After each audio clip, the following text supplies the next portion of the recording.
La doctora Ana el día de hoy nos hablará acerca de manitol versus solución hipertónica. La doctora cuenta con la especialidad en medicina del enfermo en estado crítico, es jefa de la terapia intensiva de la Unidad Médica de Alta Especialidad del Hospital de Especialidades de Centro Médico Nacional de Occidente.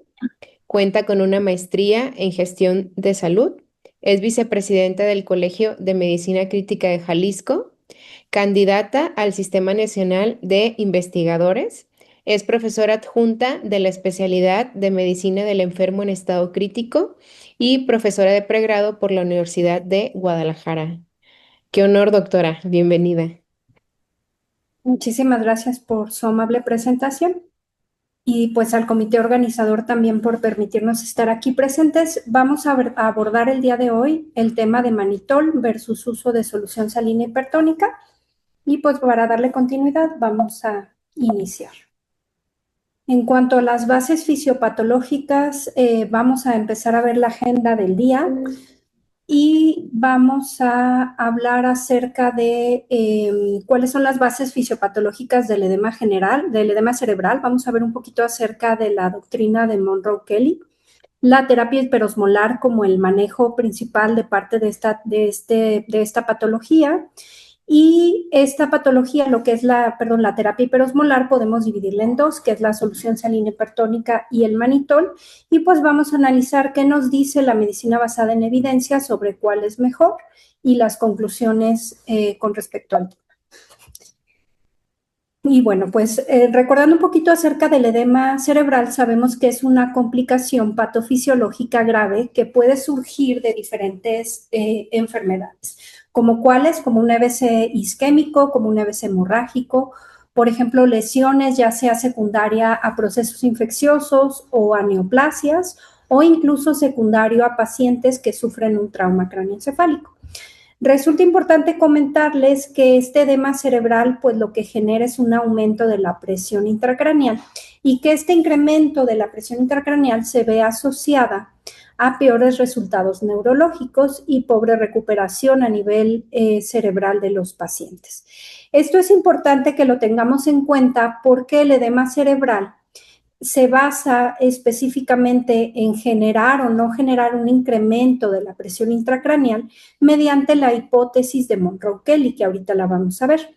El edema cerebral y sobre todo el desarrollo de hipertensión intracraneal secundario al edema cerebral es perjudicial sobre todo si no se trata generando estas complicaciones neurológicas.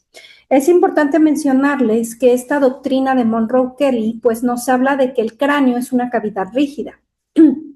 Como ustedes saben, está rodeada de huesos, no puede haber un crecimiento, el único orificio es el orificio magno que está hacia la parte inferior, que nos genera el riesgo de una herniación transtentorial. Entonces, este orificio es la única vía de salida y por lo tanto, al ser el cráneo una cavidad o caja rígida, pues en condiciones normales el volumen de todos sus componentes se mantiene estable, lo que es el tejido cerebral, el líquido cefalorraquídeo, el volumen arterial y el volumen venoso. En ese momento permanecen con una presión constante que es menor a 8 milímetros de mercurio, que es la presión normal. A partir de ahí, tenemos pacientes en donde presentan un evento vascular cerebral, hemorrágico, isquémico, un trauma de cráneo que nos genera edema cerebral. Y entonces lo que sucede es que eso se manifiesta como una masa. Puede haber, por ejemplo, un tumor, el edema secundario al trauma de cráneo, la hemorragia secundaria al EBC. Y entonces lo que hace, de acuerdo a esta doctrina de Monroe-Kelly, pues es que de manera fisiológica el cuerpo empieza a eliminar líquido cefalorraquídeo y cierta parte del volumen venoso para lograr mantener la presión intracraneal estable. Eso es algo fisiológico y que hace el cerebro tratando de compensar.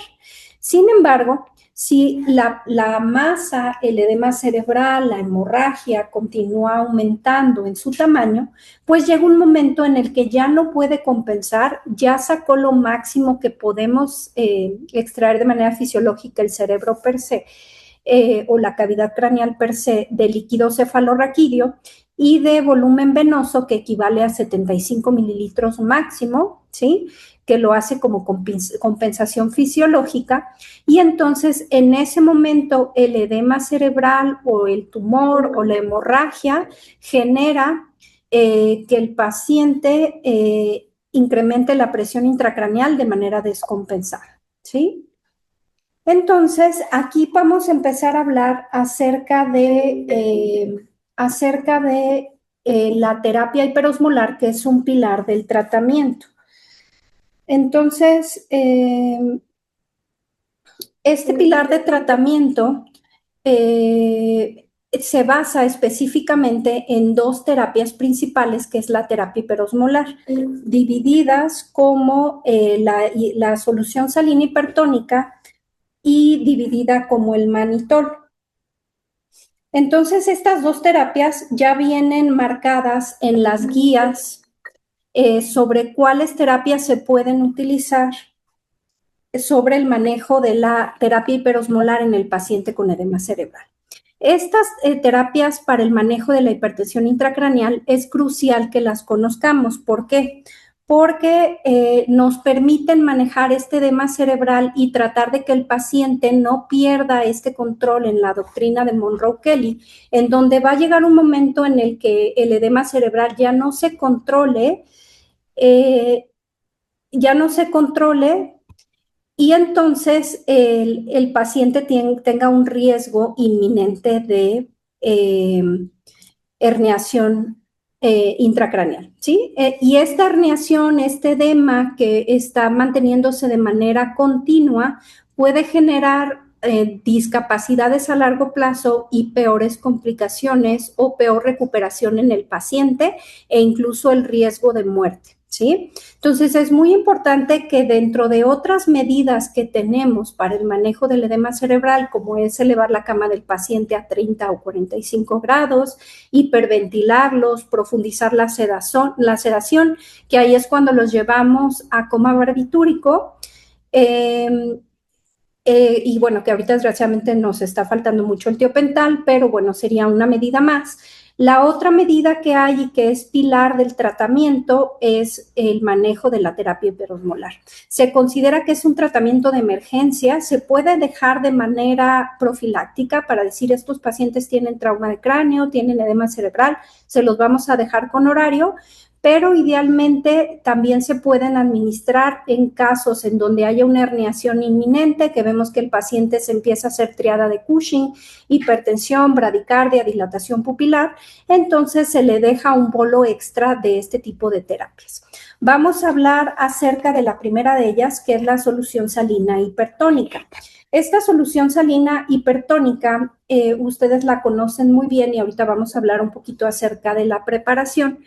Se utiliza desde 1919 para reducir el edema cerebral. Entonces, esta terapia se utiliza desde esa fecha. Si se fijan aquí, fueron únicamente informes o casos anecdóticos, reporte de pacientes, etcétera. Sin embargo, a partir de los 80s, ya que se empieza a hablar acerca del manejo de reanimación con soluciones hipertónicas, para los pacientes con choque hemorrágico y trauma, pues dicen, ¿qué pasa si traspolamos ese uso de solución salina hipertónica a manejarlo a los pacientes con edema cerebral? Y entonces, a partir de 1990, se empieza a utilizar la solución hipertónica en las unidades de cuidados neurocríticos. Esta solución se empieza a utilizar y es en el 2012 en donde sale uno de los primeros estudios, que es un metaanálisis, ¿sí? Este metaanálisis lo vamos a ver posteriormente, que hay diferentes escenarios para el uso de los pacientes que tienen edema cerebral, los que tienen edema cerebral secundario a un tumor o secundario a un trauma, y ahorita vamos a irlos analizando qué nos dice la evidencia. Aquí consideré importante mencionarles cómo se debe de preparar la solución salina hiperosmolar, pero me gustaría también enseñarles primeramente cuáles son las diferentes concentraciones que se pueden utilizar para el manejo del edema cerebral. Ustedes saben que en el mercado, en la mayoría de los hospitales, tenemos la solución salina al 0.9 y la solución salina al 17.7%. Con esas podemos preparar todas estas concentraciones que a nivel internacional sí están disponibles en otras concentraciones, pero en nuestro país solamente tenemos esas dos. Y si ustedes se fijan, la concentración de sodio, como es evidente, a mayor porcentaje de concentración, pues nos da mayor concentración de sodio sérico. La que más comúnmente utilizamos en la terapia intensiva es la salina hipertónica al 3%, la cual tiene una concentración de 513 miliequivalentes de sodio y una osmolaridad sérica de 1000 miliosmoles, poquito más, ¿sí? Estas, si se fijan, comercialmente no se encuentran disponibles, lo que les decía, en otros países sí. Por ejemplo, en Estados Unidos tienen solución salina hipertónica ya preparada, de igual manera la del 14.6 y la del 23.4%, ¿sí? Entonces, estas soluciones están autorizadas en esos países, pero en nuestro país no es posible. ¿Cómo se van a manejar? Generalmente está descrito el manejo de este tipo de soluciones hipertónicas en bolos. ¿Cuánto? 2 mililitros por kilo es la dosis habitual. Por ejemplo, la salina al 2% sería un bolo de 250 mililitros. Sin embargo, lo ideal es que lo manejemos siempre a mililitros por kilo de peso y el rango va desde los 2 hasta los 4 mililitros. Sin embargo, yo les recomendaría que si utilizan las de mayor concentración, como esta al 23.4, pues sea un bolo máximo de 2 mililitros por kilo y acuérdense que es ajustado al peso ideal del paciente, no al peso real, ¿sí? Entonces, les decía que como en México solamente contamos con las soluciones salinas al 17.7 y la salina al 0.9, entonces, si ustedes quieren preparar al 3%, tienen que hacer esta conversión. A la del 17.7 le restan el 3, queda en 14.7 y al 3% le restan el 0.9 y queda 2.1. Estas dos variables se suman y nos dan la primer constante, que es 16.8. Digamos que mi paciente pesa 70 kilos, quedamos que a 2 mililitros por kilo le vamos a administrar 70 mililitros, pero aquí para hacerlo más práctico, nos ponemos el ejemplo de preparar 100 mililitros de solución salina hipertónica al 3%. Entonces, el volumen que yo quiero preparar lo divido entre 16.8 y me da mi segunda constante. Esta segunda constante la multiplico arriba y abajo por las dos presentaciones que hay, la de la hipertónica al 17.7 y la salina al 0.9, es decir, multiplico 2.1, que fue el resultado de esta resta, por 5.9 y me da 12.3 mililitros de ¿qué? De hipertónico al 17.7. Y 5.9 por 14.7 me da 86.7 mililitros de solución salina al 0.9. Y con esto, si yo aquí lo sumo, me da estos 100 mililitros que quiero preparar de solución salina al 3%. Y así es como lo podemos hacer para calcularlo con todos los pacientes. Obviamente no se estresen por estos decimales. Sabemos que la ámpula de hipertónica viene de 10 mililitros, entonces quizás sería tomar los 12 y 87 de solución salina, ¿sí? Si ustedes quieren cambiar la concentración de acuerdo a este tipo de soluciones que están descritas en la literatura, pues lo único que tienen que hacer es aquí cambiar la presentación en lugar del 3 al 7.5 y hacer la resta como está aquí y luego la multiplicación y le saca la totalidad del volumen a infundir. Entonces, esto considero que es importante, que les es útil para ustedes y que recuerden que a mayor porcentaje que calculen la muestra va a tener mayor cantidad de sodio infundido y mayor osmolaridad. Y ahorita vamos a ver cuál sería la principal vía de administración de estas soluciones. Pero para ponerlo aquí en efectos prácticos, recuerden que por vía parenteral periférica, la osmolaridad no debe de sobrepasar los 1000 miliosmoles o máximo 1100. Entonces, soluciones hipertónicas al 2 y al 3% sí pudieran administrarlo por vía periférica, pero el resto, por la osmolaridad tan alta, sí tiene que ser por vía central, ¿sí? Muy bien. Entonces, los diferentes estudios, aquí les traigo un resumen de los diferentes estudios que hay del uso de soluciones hipertónicas o que ha habido. ¿Se acuerdan que decíamos desde el 1919 empezaron? Pero a partir de los 2000 fue cuando empezaron a haber estudios ya, ensayos clínicos o retrospectivos, prospectivos, observacionales, series de casos, y que el metaanálisis, uno de los primeros, surgió en el 2012. Entonces, aquí fíjense cómo en estos estudios nos comparan la utilización de la solución salina hipertónica.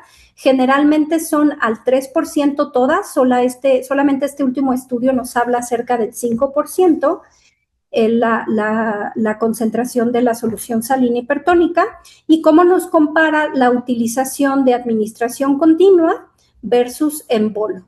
Los sitios de infusión, si se fijan en ese momento, la gran mayoría eran por vía periférica, ¿sí? Aquí 64% vía antecubital, 68% en el brazo, 37% en sitios de flexión y 37% antecubital, mientras que el resto no lo reportan.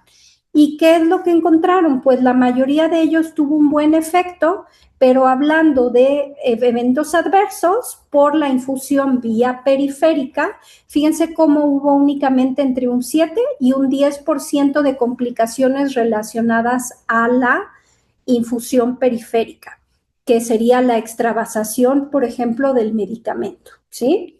Entonces, con base a estos estudios, la literatura actual nos dice: las guías internacionales de la Sociedad de Cuidados Neurocríticos no nos especifican ni una estrategia de dosificación, si va a ser por bolos o por infusión continua, ¿sí? Pero lo que sí nos comenta es que si el paciente tiene signos y síntomas de hipertensión intracraneal manifestados por la triada de Cushing, que quedamos que era hipertensión arterial, bradicardia y patrón respiratorio anormal, y un signo que tendríamos en la exploración sería la dilatación pupilar, que puede ser anisocoria o midriasis bilateral, ¿sí?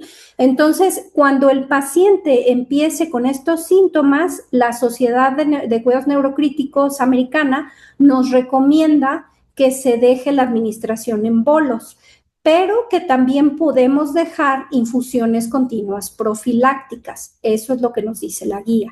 Sin embargo, hay un ensayo clínico muy conocido en el 2021, que es el ensayo COVID, en donde no encontró diferencias estadísticamente significativas. Es decir, el que yo le deje bolos versus infusiones continuas no da ninguna mejoría a largo plazo, hablando de temas de recuperación neurológica. Lo que sí reduce es la frecuencia de hipertensión intracraneal, ¿sí? Y la otra cosa, ok, las infusiones nos disminuyen la frecuencia de la hipertensión intracraneal, pero se ha observado que tienen un efecto rebote al suspender la infusión.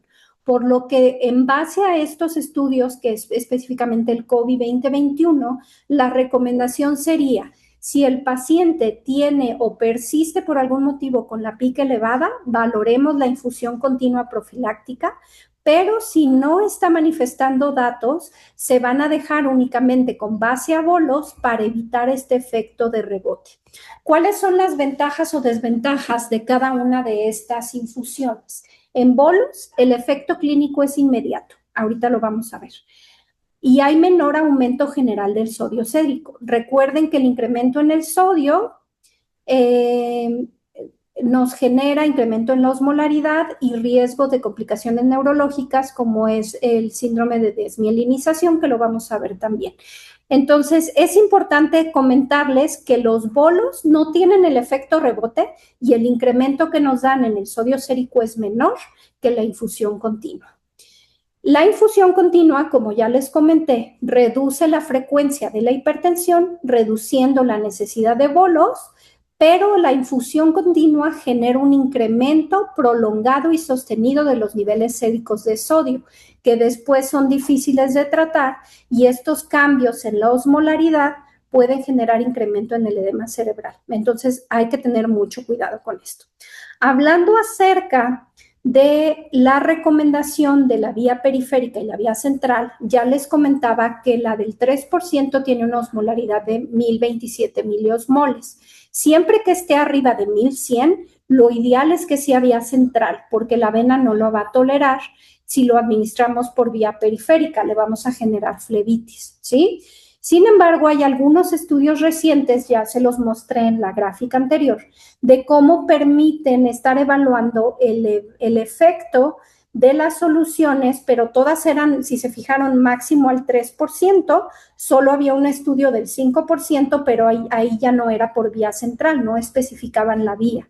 Entonces, sí se pueden administrar vía periférica, no mayores al 3%, pero la sugerencia es que se administre en situaciones de emergencia. Es decir, yo tengo un paciente que me va llegando a urgencias o un paciente que me va llegando a la UCI postquirúrgico de una resección de tumoración o de una craniectomía por edema cerebral y lo veo que se empieza a herniar, hace dilatación pupilar, etcétera, no trae catéter central, puedo infundir esa primer dosis al 3%, ya que tiene una baja tasa de complicaciones que mencionamos, flebitis, extravasación de la solución, pero idealmente cuando esté disponible el acceso central, hay que dejarlo por esa vía, ¿sí? O sea, no contraindica su uso la vía periférica, pero ojo, únicamente en situaciones de emergencia, y si ya va a continuar a largo plazo con el manejo, es mejor que esté disponible un catéter central, sobre todo a partir del 5% en delante de la concentración del hipertónico para evitar complicaciones. ¿Cuáles son los principales efectos adversos relacionados al uso de solución salina hipertónica? En ambos casos, tanto en manitol como en solución salina, la osmolaridad no debe de sobrepasar los 320 miliosmoles y el sodio sérico no debe de sobrepasar los 160 miliequivalentes cuando lo midamos. Para esto, nuestro objetivo de infusión va a ser mantener sodios séricos en rangos normales o ligeramente elevados, más bien, que van de 145 a 155 miliequivalentes. Ese es nuestro objetivo para reducir la presión intracraneal. ¿Por qué? Porque la osmolaridad sérica va a ser mayor y el líquido va a irse de donde hay menor concentración de osmoles, que es a nivel cerebral, hacia la sangre. Y eso nos permite disminuir el edema cerebral. ¿Qué es lo importante con respecto a que el sodio sérico no lo mantengamos en esos objetivos o que incremente de manera rápida, más de 8 miliequivalentes en 24 horas? Que nos puede generar 3 complicaciones: riesgo de desmielinización pontina o síndrome de desmielinización osmótica, que ahí es la principal preocupación porque genera alteraciones neurológicas a largo plazo a los pacientes y hay que evitar, por lo tanto, estos incrementos mayores a 8 miliequivalentes en un día o que sobrepase estos niveles de 155 a 160 miliequivalentes. ¿De qué depende? De la bibliografía que revisen. Hay bibliografía que les dice máximo 155, hay otra que les dice máximo 160. El segundo efecto adverso de las soluciones hipertónicas es el desarrollo de hipercloremia. Y esta hipercloremia en otros estudios se ha relacionado con el desarrollo de lesión renal aguda. Entonces es importante monitorizar a los pacientes y si está empezando a haber hipercloremia, podemos dejar solución agua libre por la sonda para disminuir el incremento en la solución, en el sodio sérico por la solución hipertónica. Es importante mencionarles que en un paciente neurocrítico, sea por trauma de cráneo, edema cerebral, tumores, no utilicemos soluciones que no sean isoosmolares, como es la salina o el Plasmalite. ¿Por qué? Porque si utilizamos Harman o glucosadas vía intravenosa en estos pacientes, al tener una osmolaridad menor que la sérica, nos puede incrementar el edema cerebral, ¿sí? Yo infundo, por ejemplo, mi solución glucosada que tiene cero de sodio, cero contenido de sodio, y entonces en ese momento el cerebro va a tener más sodio que la sangre. mayor osmolaridad que la sangre y va a jalar agua y les incrementa el riesgo de edema cerebral. Entonces, en pacientes neurocríticos, idealmente vía intravenosa solo con soluciones salinas. Y si utilizamos los sodios hipertónicos, este va a ser nuestro objetivo de concentración de sodio, ¿sí? ¿Cuál es el último efecto adverso que puede tener la solución salina hipertónica? Debido a que eleva los niveles de sodio, puede alterar la coagulación formando por la deshidratación que llega a haber a nivel intravascular y genera el desarrollo de riesgo de tromboembolismo venoso, ¿sí? Esto en cuanto a la solución salina hipertónica, recuerden que es un medicamento considerado de alto riesgo, no hay que almacenarlas en cualquier sitio, lo ideal es que se tenga un almacenamiento seguro con una identificación como medicamento de alto riesgo. Debe de administrarse de manera clara, que siempre el médico les anote de manera exacta y puntual la indicación y sobre todo la preparación de la misma. Y pues idealmente que estuviéramos recibiendo capacitaciones continuas, tanto médico como enfermera, para la prevención de errores, ¿sí? Hablando específicamente del manitol, existen presentaciones al 20 y al 25%, son las más comunes. El manitol como tal se empezó a utilizar desde 1961, fue cuando se introdujo y se consideró antes de empezar a utilizar las soluciones hipertónicas que fueron alrededor de los 2010, 2015, que ya se utilizó en pacientes neurocríticos, pues el manitol era el pilar en el manejo, ¿sí? Históricamente siempre se ha usado, sobre todo en aquellos pacientes que tienen rhabdomiolisis con CPK elevada, el manitol es una de las principales indicaciones, pero se empezó a utilizar también a partir de esa fecha en los pacientes neurocríticos. Hasta el momento no hay una dosis óptima, ahorita la vamos a ver, va de 0.25 a 1 gramo por kilo de peso. Y uno de los principales estudios, que fue este de Lee et al. En el 2020, en 204 pacientes, mostró que una dosis de 1 gramo por kilo suele ser la mejor dosis para disminuir el riesgo de edema cerebral en el postoperatorio, ¿sí? Aquí, como les comentaba, existen diferentes presentaciones. En Estados Unidos está la del 25%. En México tenemos las concentraciones más comunes de 10 y 20%, cuya osmolaridad, si se fijan, no es mayor a los 1100 miliosmoles. Por lo tanto, se pueden administrar vía periférica. La dosis recomendada en ambos casos es de 0.25 a 1 gramo por kilo de peso y la elección dependerá tanto de la situación del paciente como de la disponibilidad en sus hospitales. Es crucial que en ambos casos, tanto el uso de hipertónica como el uso de manitol, estemos vigilando el sodio sérico, ¿sí? Mismos niveles objetivos de 145 a 155 y no sobrepasar los 155 o máximo 160 de niveles de sodio mientras estemos utilizando esta terapia. Es importante comentarles que en el caso del manitol tiene un efecto homorreológico. ¿Esto qué quiere decir? Que nos puede producir sangrados, ¿sí? Entonces, se considera una contraindicación relativa el utilizar el manitol en pacientes con hemorragia intracerebral, ya sea una hemorragia intraparenquimatosa, un hematoma subdural, epidural. ¿Por qué? Porque puede incrementar el sangrado y, por lo tanto, por efecto de masa de la hemorragia, aumentar el edema y la presión intracraneal. Entonces, idealmente en estos pacientes que ya tienen una hemorragia intracraneal diagnosticada, de las cualquiera que les dije, lo ideal es que no usemos manitol y si requiere manejo del edema cerebral, se utiliza solución salina hipertónica. Entonces, vamos a ver qué nos dice la evidencia acerca del uso de manitol y solución salina. Este primer estudio, publicado en el 2019, nos compara el uso de solución salina hipertónica contra manitol en el manejo de la presión intracraneal, pero específicamente en pacientes con trauma de cráneo severo, ¿sí? Entonces, acuérdense que trauma de cráneo severo se considera Glasgow menores a 8. ¿Qué es lo que ven? Fíjense, aquí nos está dando los estudios la media y la desviación estándar, es decir, cuánto tiene nuestra población en promedio, comparando solución salina hipertónica en 25 pacientes contra manitol.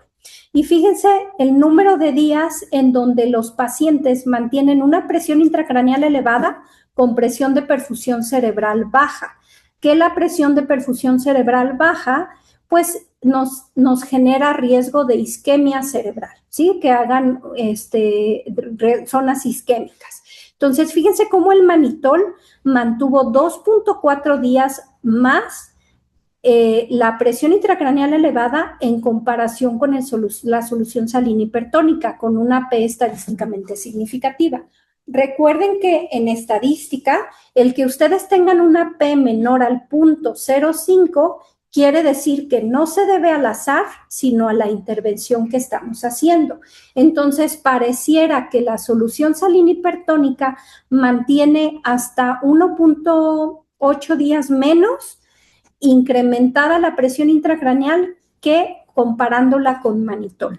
El porcentaje de días también es mucho menor el riesgo de hipertensión intracraneal en la solución salina hipertónica, 8.8% contra 28.1%, o sea, fíjense qué importante, casi el 30% de los pacientes que estaban recibiendo manitol aún mantenían su presión intracraneal elevada a pesar de la intervención.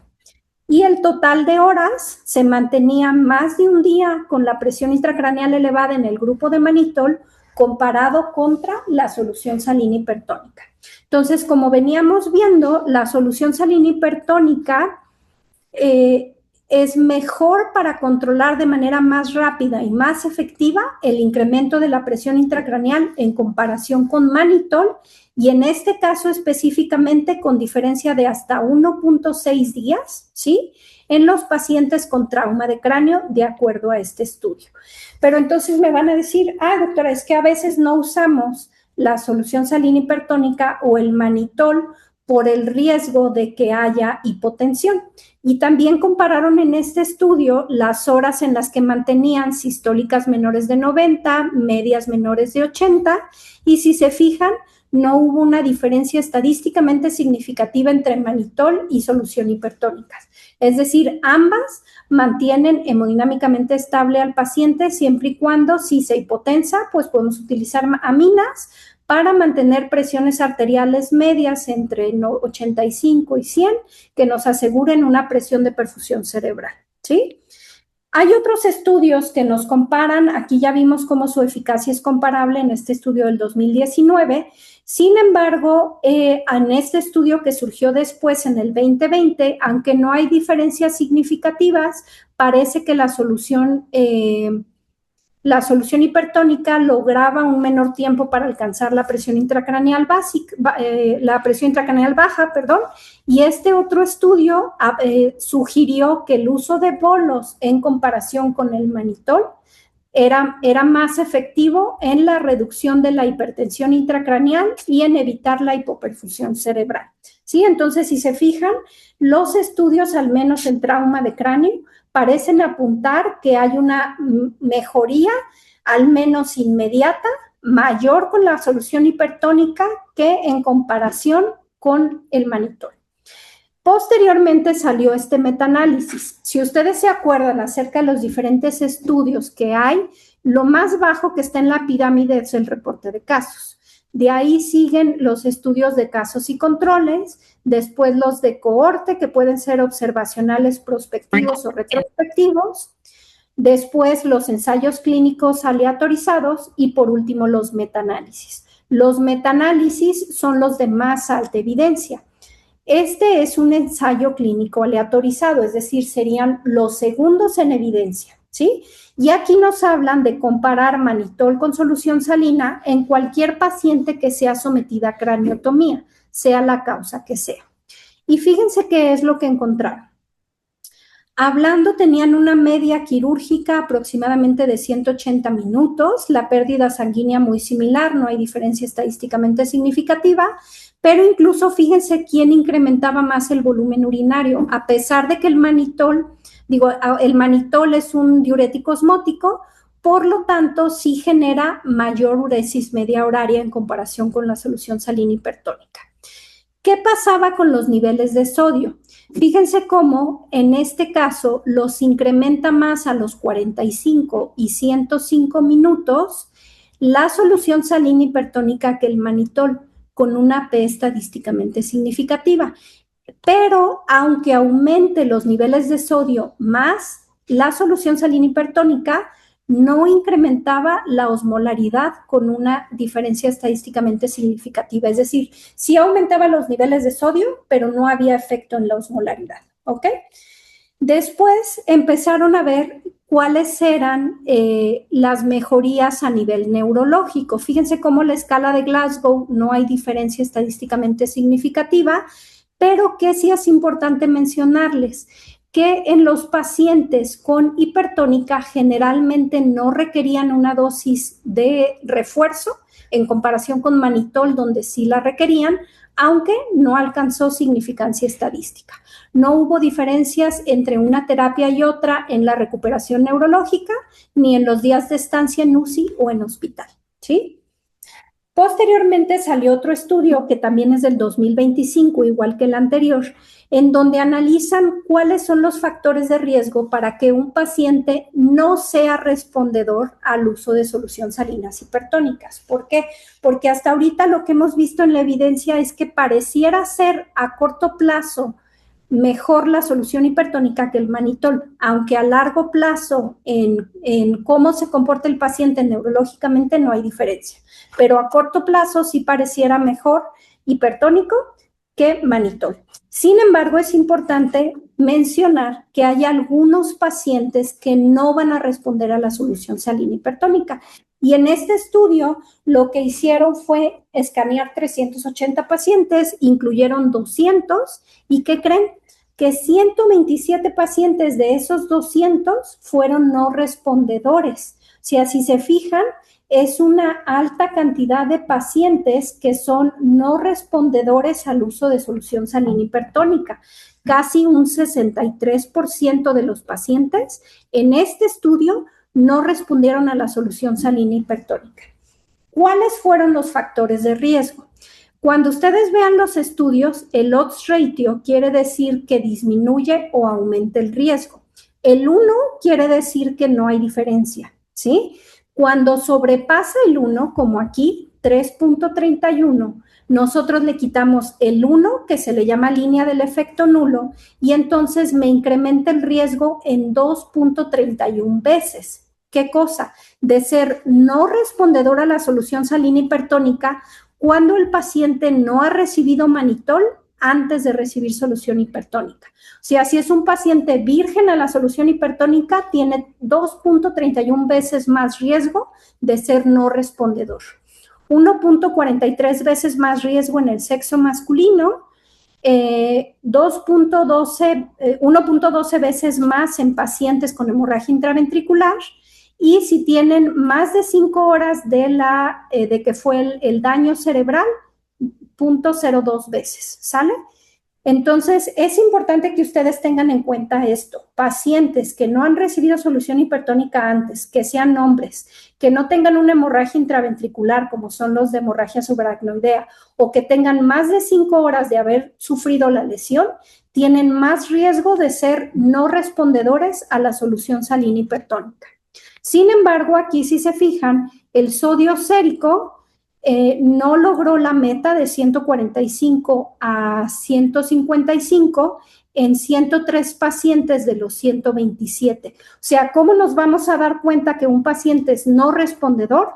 Porque no estamos logrando nuestro objetivo de sodio sérico entre 145 y 155. ¿Cuántas horas tardaron en responder contra los de que sí eran respondedores? Hasta 17 horas contra 3.9. Es decir, no hay que darnos por vencidos con seguirlo administrando, simplemente que van a tardar un poco más en responder. Y estos pacientes no respondedores requirieron más terapias de rescate y dosis adicional de solución salina al 3%.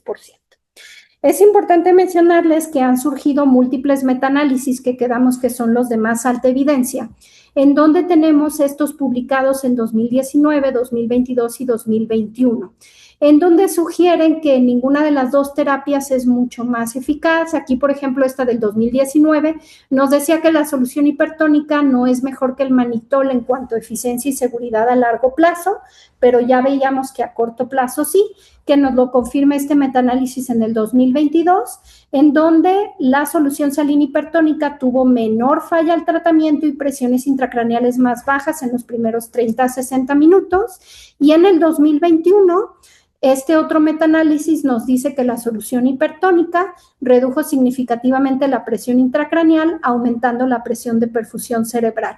Sin embargo, como ya les comenté, déficits neurológicos a largo plazo no se ha visto mejoría con ninguna de las dos terapias. Por último, vamos a revisar este metaanálisis que surgió este año pasado, desde 2024, en donde nos habla cómo utilizar la solución salina hipertónica contra manitol en pacientes post-craniectomía. Y aquí fíjense lo que encontraron. Incluyeron casi 1,000 pacientes, 16 ensayos clínicos, y fíjense cómo la solución salina hipertónica relaja más el cerebro. También en el tema de tumores supratentoriales, 78 contra 65%, todas con P's estadísticamente significativas, y el requerimiento de segundas dosis era mayor en manitol. Acuérdense que nos genera incremento del volumen urinario y de la ingesta de líquidos se requiere más en pacientes con solución hipertónica. Este otro estudio metaanálisis publicado específicamente para pacientes con trauma de cráneo, aquí fueron, si se fijan, son aproximadamente 15 estudios, la mayoría ensayos clínicos aleatorizados, es un metaanálisis, y el objetivo era mantener presiones intracraneales menores a 20 o 18 milímetros de mercurio. ¿Qué es lo que logran?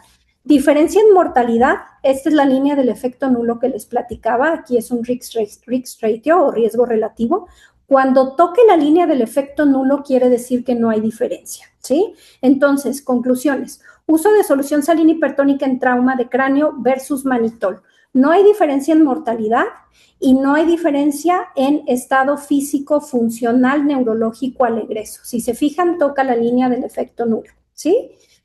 Posteriormente, con reducción de la presión intracraneal en los primeros 30 minutos, pareciera que la solución salina la reduce un 42% más en comparación con el manitol. Es decir, la solución salina es más rápida y más efectiva en tiempos cortos. A 90 o 120 minutos, si se fijan, ya no hay diferencia, ¿sí? Y en cuanto a las presiones de perfusión, pareciera que la solución salina hipertónica incrementa la presión de perfusión cerebral hasta en 4.44 veces más que el manitol. Es decir, actúa más rápida y nos mejora presiones de perfusión cerebral, pero no ha habido diferencia. ¿Quiénes tienen más riesgo de falla al tratamiento? Fíjense cómo es la solución salina hipertónica, y por eso les puse el estudio de factores de riesgo para los pacientes que no respondan a solución salina hipertónica. ¿Cuáles son los puntos que yo les dejo para llevar a casa? Siempre es importante decidir qué utilizar, solución salina o manitol.